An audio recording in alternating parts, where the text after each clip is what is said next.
Bismillahirrahmanirrahim. Assalamualaikum warahmatullahi wabarakatuh. Apa kabar semuanya? Semoga semuanya dalam keadaan sehat dan baik-baik aja ya.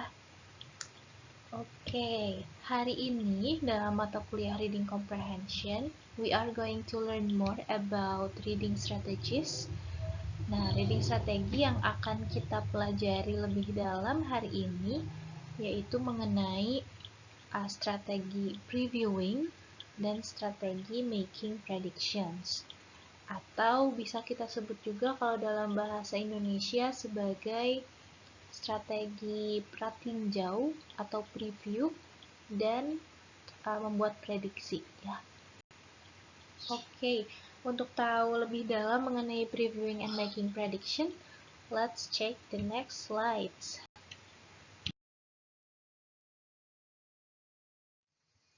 Wow, what's this? Anyone knows these pictures, right? It's a pictures of Odading Mang Oleh. Apa hubungannya nih Odading Mang Oleh dengan previewing and making predictions? Okay, so we have two pictures here. The first one is a picture of Odading Mang Oleh, and then the second one is a picture of maps from UIN Kampus 2 to Odading Mang Oleh. Hubungannya dengan previewing and making predictions adalah seperti ini. Ketika Odading Mang Oleh ini viral nih, kalian cari informasi di media sosial kan, kenapa bisa viral?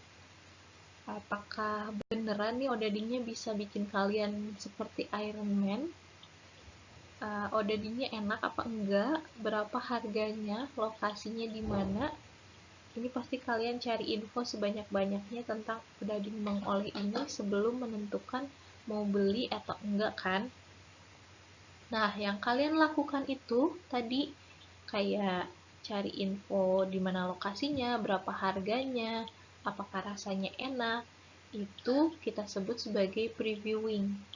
Jadi you look for information before you decided to buy it. Nah, sekarang kalian udah dapat informasi tentang Odading Mang Oleh. Terus mau beli. Karena ceritanya nih kalian nggak tahu lokasi jalan Baranang Siang. Baranang Siang ya, if I'm not mistaken. Itu di mana? Kalian lihat dulu nih ke Google Maps.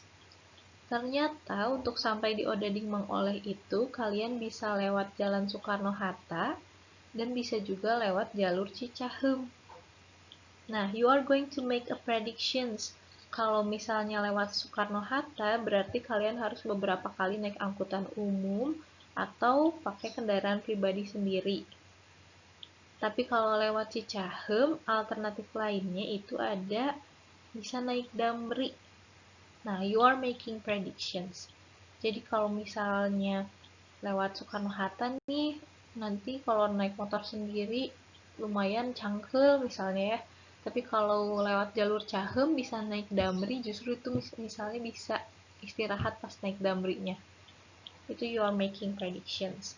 Terus you can also making predictions by looking at the maps and then thinking about which one is faster.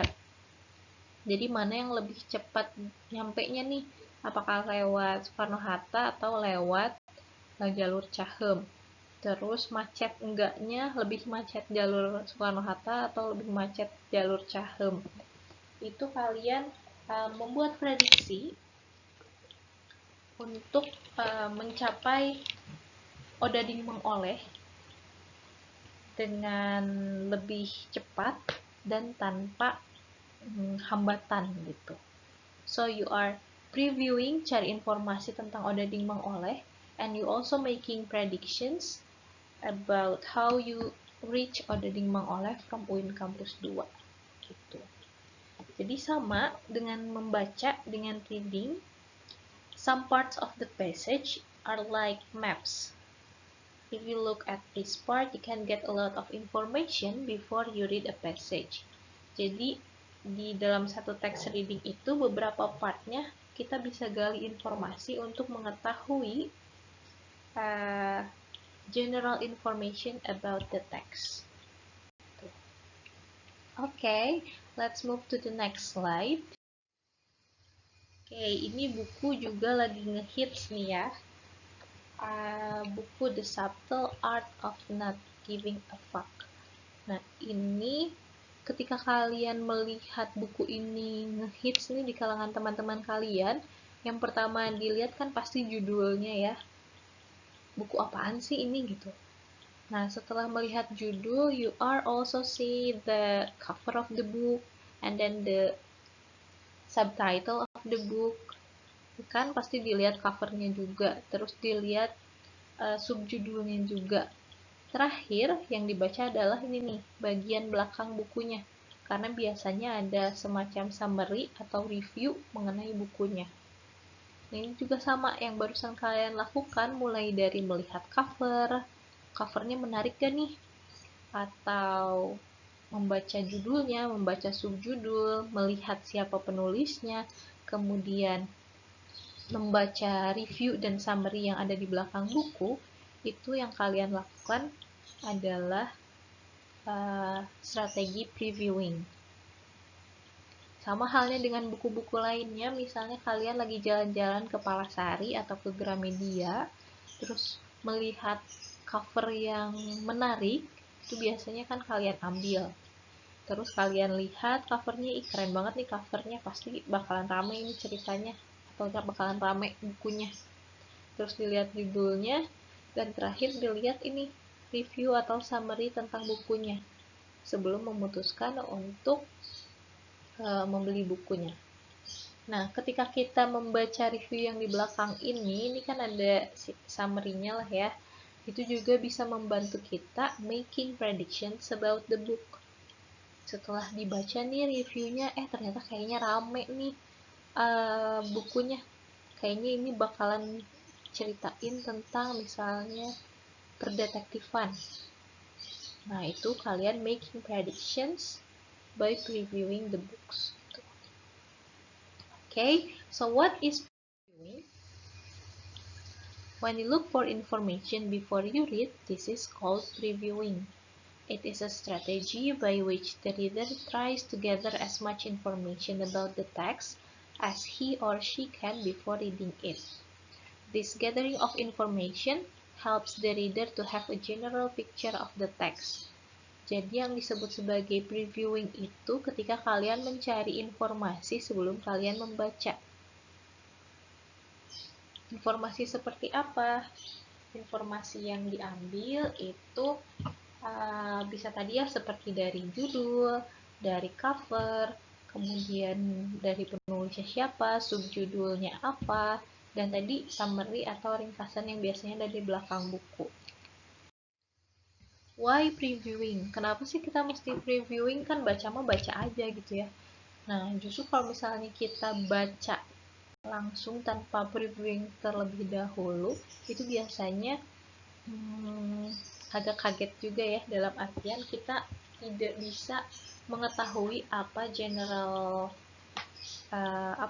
general description, general picture of the books gitu. Di sini disebutkan, according to research, previewing a text can improve comprehension. Previewing a text help readers prepare for what they are about to read and set a purpose for reading.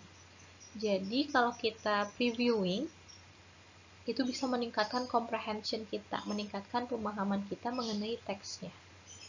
Karena secara umum kita mendapat gambaran dulu nih teksnya mengenai apa, bukunya mengenai apa, gitu. Di sini juga disebutkan katanya kalau kita previewing itu membantu kita sebagai readers untuk mempersiapkan apa yang akan kita baca dan juga set a purpose for reading, menentukan tujuan membacanya itu untuk apa. Okay, and then this is the guidelines for previewing passage by Michalki and Jeffries in 2005. So when you previewing passage or text, you can read the title, baca judulnya nih ya, Kayak tadi, misal pas kalian lihat buku pasti baca judulnya. Nah, sama dengan teks atau passage, itu kalian juga pertama membaca judulnya dulu. Kemudian, the next thing is look at the pictures. Lihat gambar, kalau ada gambar. Atau lihat tabel, grafik. Itu bisa memberi gambaran juga untuk kita mengenai apa teksnya. And then the next one, read the first few sentences in the first paragraph. Nah, setelah dibaca judulnya, setelah dilihat apakah ada gambar atau tabel atau grafik dan lain-lain, itu kita baca 2 atau 3 kalimat di dalam paragraf pertama. 2-3 kalimat awal yang ada di paragraf pertama. Nah, setelah itu, read the first line of the other paragraphs.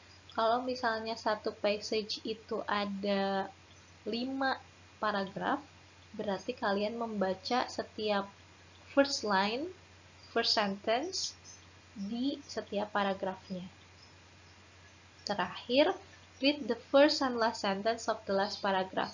Dibaca kalimat awal dan kalimat akhir yang ada di paragraf terakhir.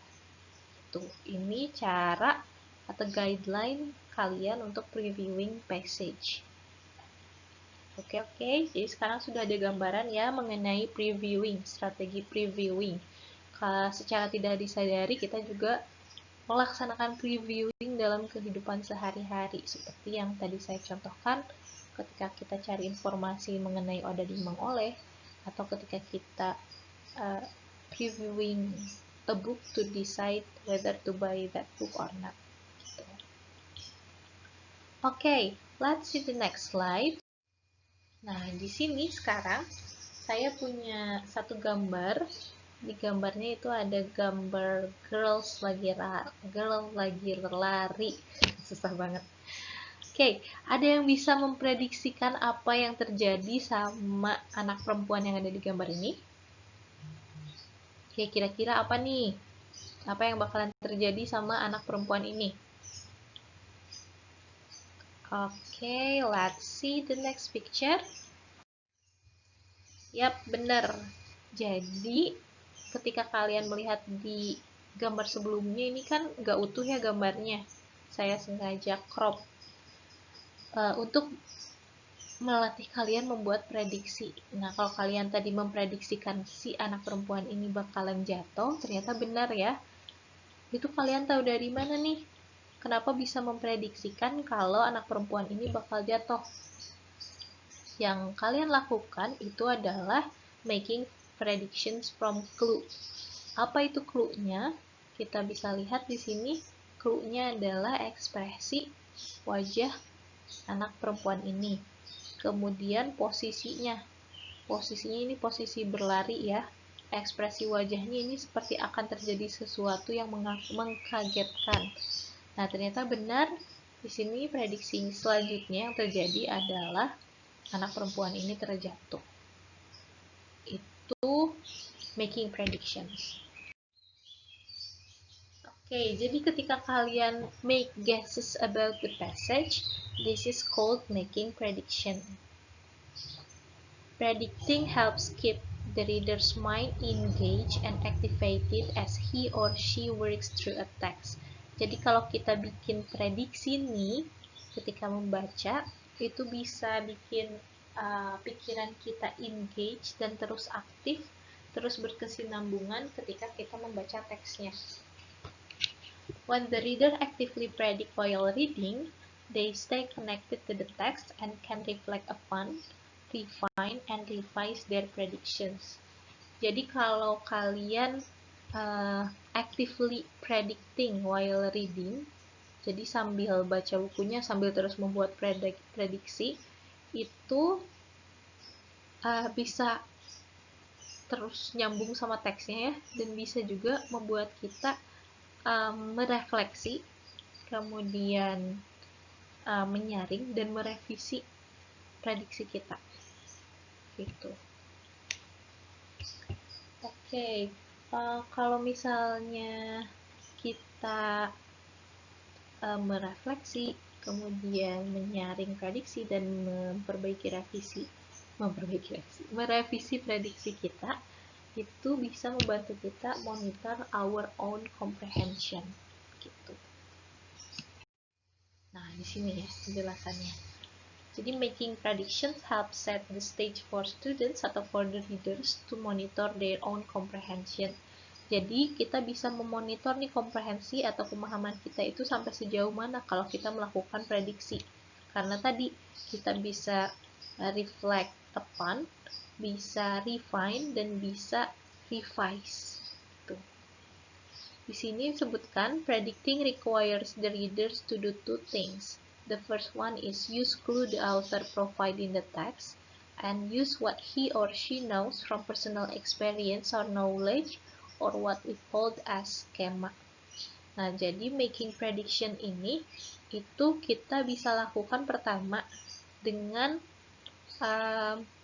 memprediksikan menggunakan clue yang ada di teks yang sudah di-provide by the author. Yang kedua, kita bisa menyambungkannya dengan pengetahuan atau personal experience yang kita tahu, yang kita punya. Nah, when the readers combine these two things, kalau kita bisa mengkombinasikan prediksi melalui clue yang ada di teks dan melalui personal experience atau knowledge yang kita punya, we can make a relevant logical prediction. Gitu. Jadi prediksinya bakalan relevan, bakalan logik.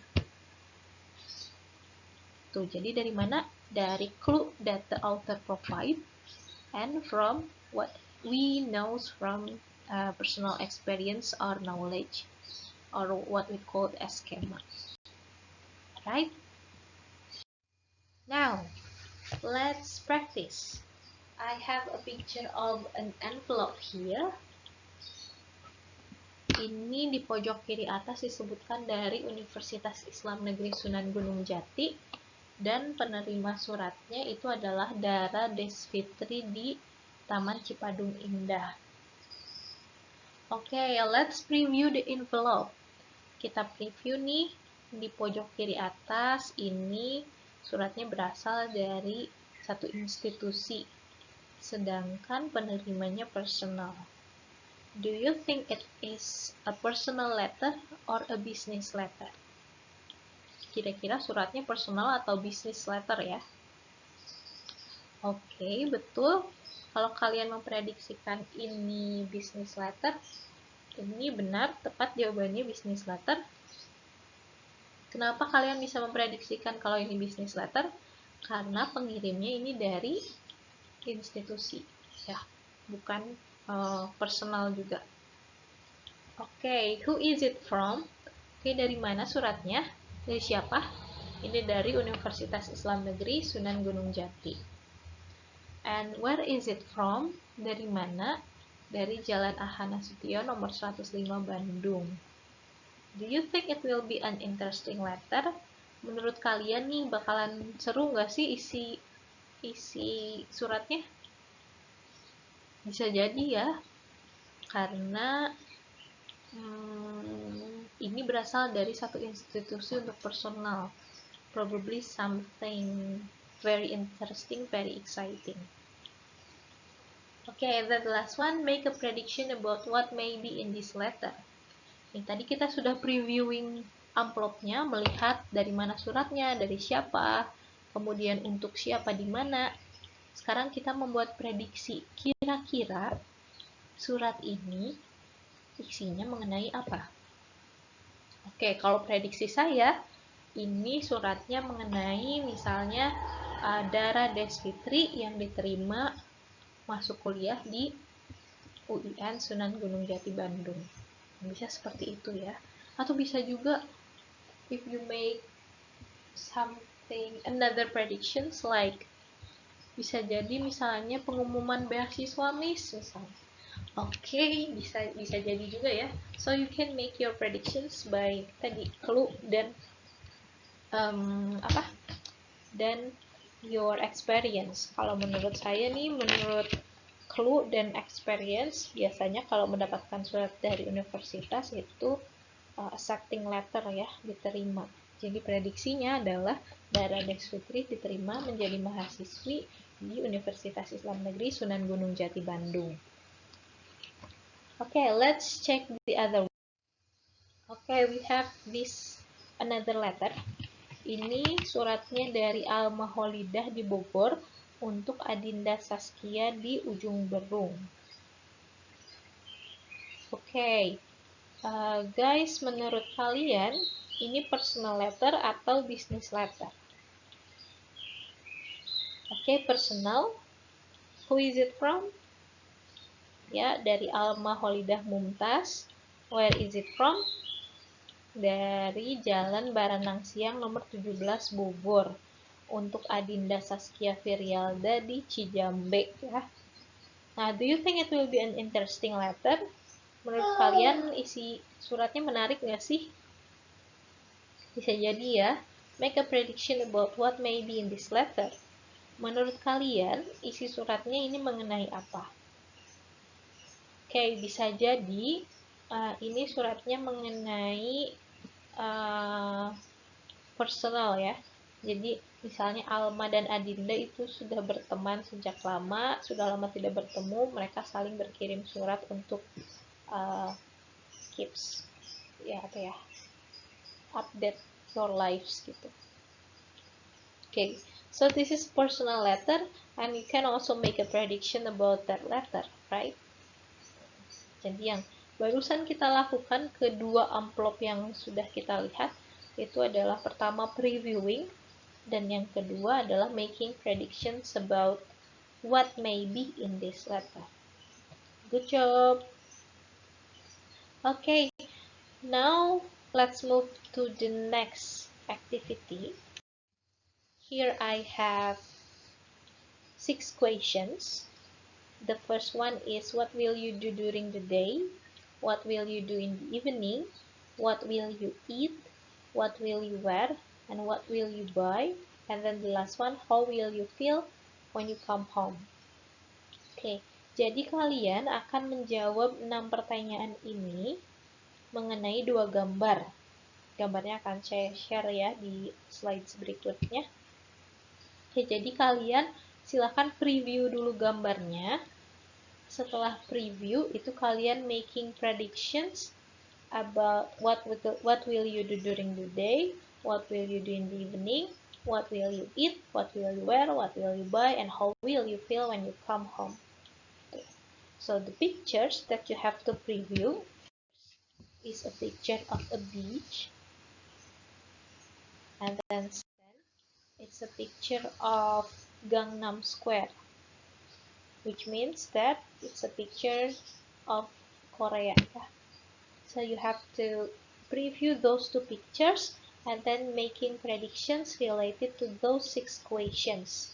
Untuk menjawabnya, silahkan klik di tombol reply atau di tombol jawab, atau boleh juga kalau kita jadi aksesnya via Google Classroom, itu silahkan klik di tombol komennya ya. Okay, after this activity, we have another activity which is making prediction quiz and another thing. So, setelah selesai mengisi, memprediksikan dan previewing 2 gambar ini, itu silahkan move to the next activity. Okay, thank you everyone. I hope the explanation helps you to understand better about previewing and making predictions. Kalau belum paham, bisa diulangi lagi recordnya ya. And if you have another questions related to the material, just drop your questions later on e-notes or on Google Classroom or on our WhatsApp group. Okay, thank you everyone. Assalamualaikum warahmatullahi wabarakatuh.